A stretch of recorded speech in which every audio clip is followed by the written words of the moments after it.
Today, welcome to ASEAN Talk Show Series, together with Ms. Jaan, the school ambassador of one of our partner schools. Can you say hi to our viewers, Ms. Jaan? Hi to our viewers, I'm Jeanne, the School Ambassador of Up Education.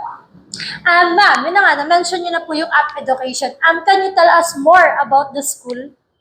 So si Up Education, may under siya na 3 schools. So si NCMA, NCTC, and UP. Ask ko na lang din po if may mga featured programs po na ino-offer po si Up Education. Sure po, ma'am.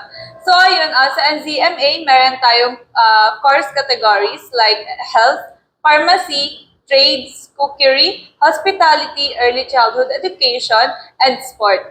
Sa NCTC, meron tayong early childhood, leadership and management.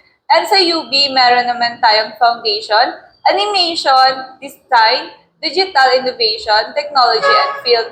And ngayon, yung ipi-feature natin is under siya ng UB, which is Master of Software Engineering.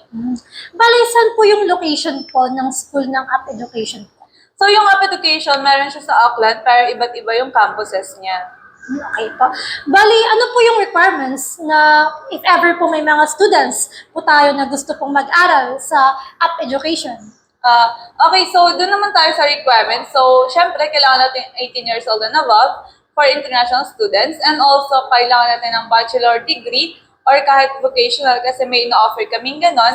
And for other requirements, I suggest na i-contact nyo si ACN para mag-guide and ma-help nila kayo throughout the process. Wow, napakaganda po pala ng fini-featured po ng schools niyo po.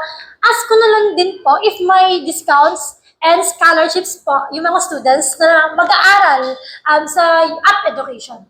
Okay, so good question. So, dun tayo sa Master of Engineering, Software Engineering. So, may in-offer sila na scholarships and then for other programs. So, malalaman niyo yan if you want to study in New Zealand. So, contact ACN and inquire to them para ma-discuss nila and yung other requirements and also the scholarship available.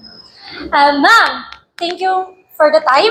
At if ever may mga questions kayo and malaman niyo yung mga other informations, you can check our FB page na naka-pop up sa inyong screen. At pwede niyo din po kami i-visit sa aming office. That's all. Thank you!